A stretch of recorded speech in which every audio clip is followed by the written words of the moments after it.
오늘 첫 번째 사연 한번 보도록 할 텐데요.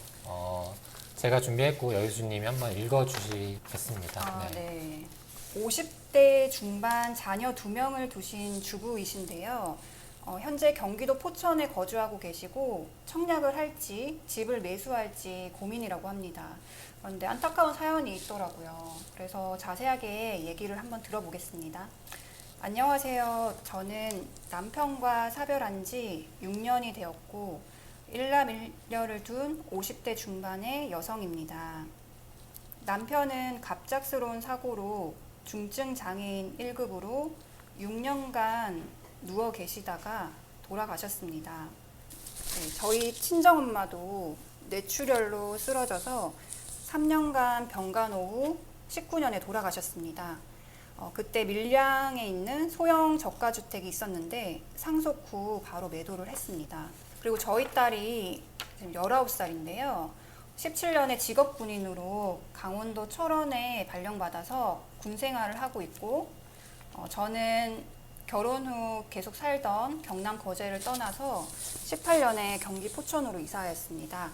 식구도 없지만 딸을 멀리 둘 수 없어서 용기를 내서 이사를 했습니다. 지금은 주택공사 임대 빌라에 살고 있고요. 이제서는 집이 있어야 한다는 생각을 하고 집을 매수해야 할지 청약을 진행해야 할지 고민인데요. 자녀들과 의논해서 지난달부터 250만 원씩 모으고 있습니다. 저는 어떻게 해야 될까요? 네. 이렇게 사연을 보내왔습니다. 네. 제가 이분 사연을 보고 나서 굉장히 좀 생각이 많이 들더라고요. 네. 보통 이게 사람이 한 번 힘든 일을 겪으면 뭐 좌절하거나 그냥 놔버리거나 네. 현실을 인정하거나 이러기 마련인데, 어쨌든 이분께서는 간호조무사라는 직업이 있던 것도 아니고 새로 이 직업을 공부를 해서 따셨고 네. 두 자녀도 지금 성실하게 일을 하고 있기 때문에 굉장히 또 네. 열심히 살고 계시구나, 또 도와드리고 싶다라는 네. 생각에서 이 사연을 선택을 해봤습니다. 그래서 제가 이 사연을 통해서 몇 가지 이제 제 의견을 네. 말씀 먼저 드리면, 이분은 이제 친정 어머님이 이제 이렇게 주택을 한 채 상속을 받았어요. 근데 이 주택이 다행히도 소형 저가 주택이었습니다. 네. 소형 저가 주택에 해당이 되면 청약에서 민영 주택에서 일반 구금에서 무주택 기간 계산에서 영향을 안 받습니다. 네. 그러니까 내가 무주택 기간이 2000년대부터 하다가 네. 2010년에 그 상속을 받았다가 네. 처분을 해도 지금까지 쭉 무주택 기간을 인정받을 수 있는 거죠. 그래서 그 기준은 전용 면적 60제곱미터 이하여야 되고, 공시가격 기준으로 수도권은 1억 3천 이하, 그다음 비수도권은 8천만 원 이하예요. 그리고 20제곱미터는 특별응급에서도 무주택이 인정이 되거든요. 그래서 도시형 생활주택이 이런 것들에 많이 해당이 되는데 참고하셨으면 좋겠고, 그래서 제가 드리는 이제 솔루션이고요. 이분이 일반 공급가쯤이 52점이에요. 그래서 저번 주에 설명드린 것처럼 52점, 수도권에 52점이면 서울은 좀 힘들지만 그래도 기타 수도권이라고 하면 저는 기회는 있다고 봐요. 굉장히 높은 점수죠. 네, 그래서 일단은 청약을 통해서 당첨이 되시고, 네. 그 다음에 당첨되고 나서 이 두 자녀를 세대 분리하는 거예요. 세대 분리해서 그 두 자녀의 명의로 일반 매수나 뭐 청약을 하는 게 어떨까라는 생각을 해봤고요. 그러면 어떤 청약 단지를 할 것인가? 여기는 이제 천안 네. 아파트고, 이곳은 행정구역상은 아산이에요. 네. 근데 생활권은 거의 천안이거든요. 근데 천안역이랑 굉장히 가까운 곳에 있네요. 네, 맞아요. 네. 천안역과 네. 굉장히 가깝게 있고, 네. 그리고 천안에서 가장 유명한 곳이 불당동이잖아요. 네. 불당동도 네. 있고, 그리고 그 위에 성성동이라고 있고, 네, 이런 곳 요즘에 많이 올랐고 선호하죠, 살기를. 그리고 요번에 이제 분양하는 곳이 네. 이쪽 아산인데, 네.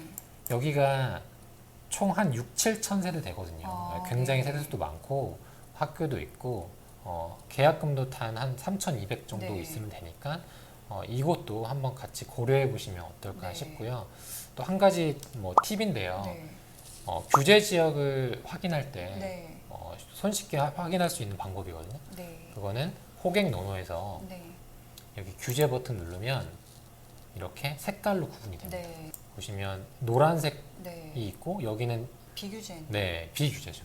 네, 그러니까 여러분들이 헷갈려 한다면 이 호객론에서 규제 버튼만 누르면 여기는 조정 지역, 여기는 네. 비조정 지역 이렇게 네. 확인할 수 있죠. 그래서 여기 구축 아파트가 지금 벌써 4억 네. 실거래가를 찍었기 때문에 차익이 날 거라고 보고 한번 이것도 같이 한번 고려해 보셨으면 좋겠어요. 그래서 만약에 이분이 여기 예를 들어 네. 당첨이 됐다. 네. 그러면 바로 세대 분리를 하는 거죠. 아, 자녀를. 당첨된 날 이후. 네, 계약하고 나서. 네. 근데 한 가지 꼭 유의하셔야 될 게 뭐냐면 네. 만 30세 미만의 미혼 자녀는 세대 분리해도 네. 한 가구로 보는 거예요. 요즘에 아, 이제 이슈가 네. 취득세 중과잖아요. 네. 그렇기 때문에 만약에 간과한 채 만약에 분리만 해놓고 그 자녀분이 사면 취득세를 뭐 8%, 12% 네. 맞을 수 있는 거죠. 이 표가 요즘 네. 지금 현재 취득세율이잖아요. 네. 그래서 이 부분을 꼭 기억하셔야 되는데 네. 여기에 영향을 안 받으려면 네. 방법이 있습니다. 그 중위소득의 40% 이상의 소득이 있으면 중위소득이라는 것은 약 175만 원 정도이고 중위소득의 175만 원에 40%니까 약 그 개인의 소득이 한 약 70만 원 정도라고 하고 그거를 1년 이상 소득이 발생하면 만 30세 미만이라 하더라도 별도의 세대로 보는 거죠. 네. 그렇기 때문에 이분은 따님은 3년째 군 근무했잖아요. 나이가 지금 넘었고. 20세인데도 네. 급여가 있기 때문에 네. 가능한 거예요. 그렇죠. 따님은 바로 분리해놓고 네. 취득을 해도 이 취득세는 일반 세율로 받는 네. 거고 아드님은 현재 그 소득이 네. 없기 때문에 이런 부분을 생각하지 않고 바로 사버리면 8% 취득세를 맞을 수도 있죠. 네, 그러니까 이거는 정말 중요한 부분이네요. 네, 이건 상당히 중요한 부분이고 이 방송을 보시는 분들도 자녀분들, 네. 20대 자녀분들 많잖아요. 네. 네, 그렇기 때문에 네. 그냥 분리만 하면 되는 거 아니야? 네. 이 생각으로 그냥 취득시켜버리시는 네. 분이 많거든요. 네. 그러면 중과를 맞기 때문에 꼭 기억하셨으면 좋겠고요. 그러면 이 자녀 명의로 어디에 투자할 거냐? 네. 이것까지 한번 생각해봤는데요. 또 따님이 이제 군인이잖아요. 근데 나중에 또 평택에서 근무를 할 수 있기 때문에 평택을 좀 관심 있게 네. 보고 있다. 그런 말씀을 하셨어요. 그래서 저는 이제 평택에서 한번 좀 검토를 해봤어요. 네. 그래서 저는 여기 지제역 인근을 봤는데요. 네. 여기도 지제역은 SRT도 다니고 네. 뭐 고덕 신도시만큼은 아니지만 그래도 구획 정리가 잘 되어 있고 네. 여기 아파트들이 대단지 메이저 브랜드로 구성되어 있기 때문에 지금 입주장이 다 정리가 되면 네. 아마 조금 더 시상승이 있을 거라고 생각이 듭니다. 그래서 저는 어떤 기준에서 봤냐면 입주한 지 얼마 안 된 아파트를 봤어요. 그래서 입주 시점을 이렇게 좀 줄여봤습니다. 지금 더샵 지지역 1블럭 같은 경우에는 2020년도 10월에 입주를 했고요. 그리고 여기 2블럭은 8월에 입주를 했어요. 2020년. 그 다음에 이 3블럭을 보게 되면 2019년 9월에 입주를 했거든요. 그러니까 지금 2021년 8월이잖아요. 네. 그러니까 지금 2년이 도래하는 네. 거죠. 네.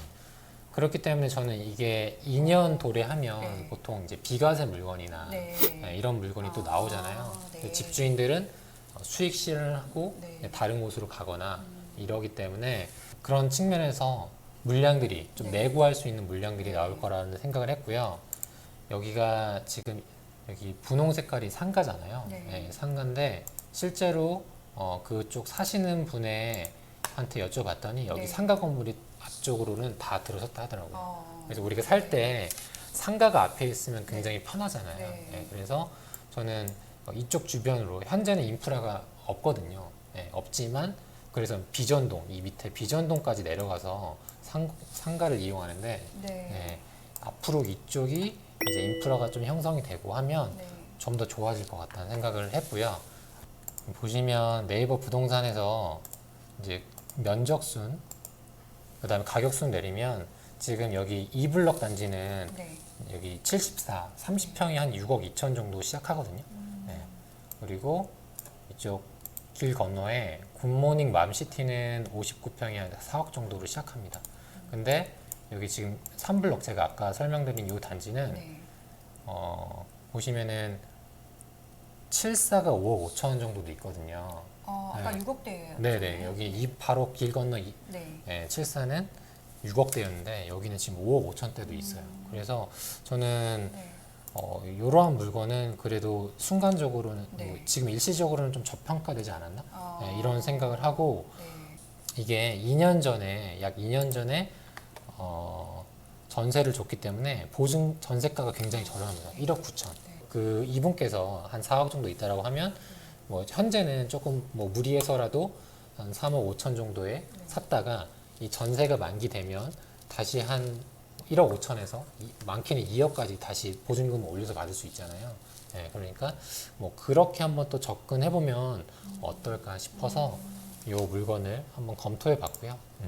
최대한 네. 가족분들이랑 한번 상의해 보시고 현장도 가보시고 부동산 방문하시고 또 이제 앞으로 여기가 어떻게 변할 것인가 그림을 한번 그려보셔가지고 좋은 결정 하셨으면 좋겠습니다. 네.